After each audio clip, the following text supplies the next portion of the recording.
What is going on guys, Hara here. If you're playing Call of Duty Mobile on Gameloop and still getting FPS drops, stutters or that weird unresponsive feeling, there's a very good chance your problem isn't actually the Gameloop, it's your Windows. And in this video, I'm going to show you exactly how to optimize your entire PC for Gameloop from Windows itself all the way down to the Gameloop settings I personally use for the most stable performance. And the best part, you don't need to spend hours doing random register tweaks or downloading 10 different optimization programs. We are going to keep this simple as possible. But before we touch Gameloop, there is something extremely important you need to understand. A lot of people hear Gameloop optimization and immediately start changing Gameloop settings. But that's actually the wrong place to start. Think about it like this. Gameloop is running on top of the Windows. So, if Windows itself is wasting resources running unnecessary background services or carrying a bunch of softwares you don't need, Gameloop is already starting with the fewer resources available. You could have a powerful gaming PC, but if your Windows installation isn't properly optimized, you are simply not getting the maximum performance your hardware is capable of delivering.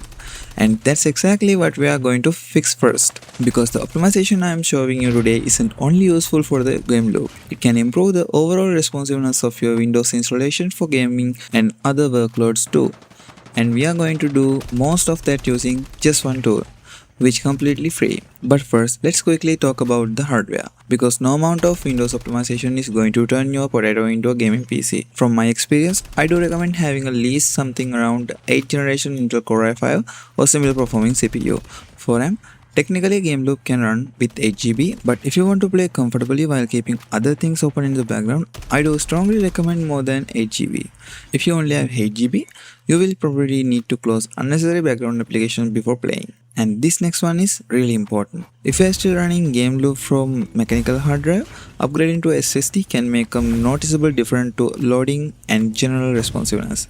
My recommendation would be an NVMe SSD, but even SATA SSD is a significantly more suitable for this kind of workload than old mechanical hard disk. Then we have the GPU. You don't need some crazy high-end graphic card just to play the Call of Duty Mobile, but you still want enough GPU power to handle the game rendering workload.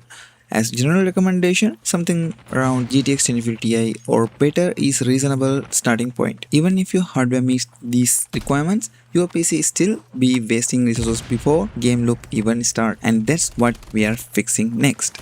Before we get started, I highly recommend doing this on a fresh Windows installation for the best possible results. And don't worry, this works on both Windows 10 and Windows 11. So whichever version you are using, you can follow along. First, head over to the FSOS website. I'll leave the link in the description so you don't have to search for it. Once you are on the website, click the download button. This will take you to the download section. Now download FSOS. But we are not done yet. We also need to download the AME beta application. Once both files are downloaded, extract the AME beta file and run the AME application. Once AME is open, we are going to import the playbook. The playbook is basically what contains the instructions for the optimization process. So select the option to import the playbook. Locate the FSOS playbook that we downloaded earlier and click open. Give it a moment to load.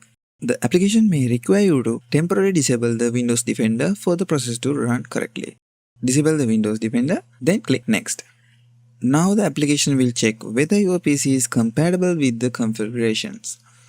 Let that process finish. Once the compatibility check passes, click Next. Here you can choose which browser you want to keep installed. If you actually use one of these browsers, install it. If you don't need any of them, you can select none, then click Next. Alright, you don't need to remove everything just because it's there. Only remove the features you genuinely don't use. For example, if you actually use Xbox gaming features, keep them. If you want Microsoft Edge, keep the Edge. Personally, I'm only keeping Edge, so I'm going to select these other three options and remove them. Once you're done, click Next. Now this is probably one of the most important sections of the entire setup. For example, you can remove Microsoft Copilot, which can run background services that you simply don't need on a gaming focused PC. There is also an option here to harden your privacy, and I recommend taking a look at it. And then we have this option to disable power saving. Now there is an important warning here. If you are doing this on a laptop, I would not recommend disabling power saving feature because it can increase battery consumption. But if you're using your laptop that's basically always plugged into the wall, then give it a shot for sure. For my setup, I'm going to select it. Once you are happy with selections, click next. Okay, from here, you can disable security features for Windows, but I don't really recommend doing this unless you are using your PC only for gaming. And I'm going to skip this step. This next selection is pretty straightforward. Again, don't blindly remove anything. Look through the features and select only the ones you know you don't need. If you recognize something you actually need, make sure to keep it. Then click next.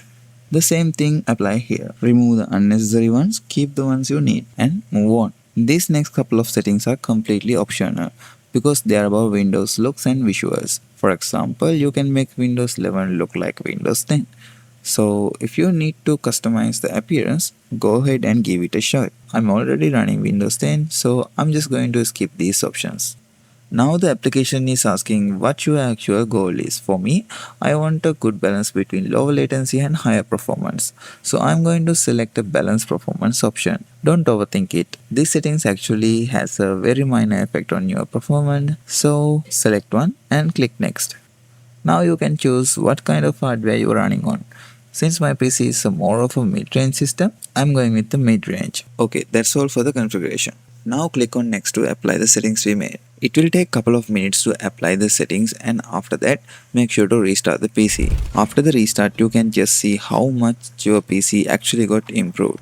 For me personally, my PC went from 126 background services to 66, so it leaves with much more headroom for my CPU, and from 3.3GB idle RAM usage to 1.9. Dude, that's insane for me, and that leaves me more headroom when I using RAM heavy softwares.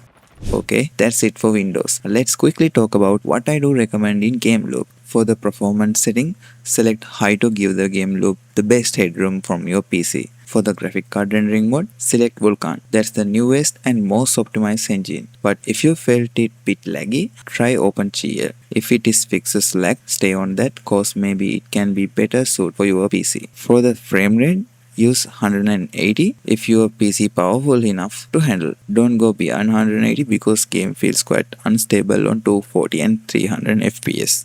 For the quality, if you have a good GPU like GTX 1060 or higher, select the highest option available for better quality. But if you have less powerful GPU, I do recommend trying 720p or 900p. For the aspect ratio, keep it on default 16:9.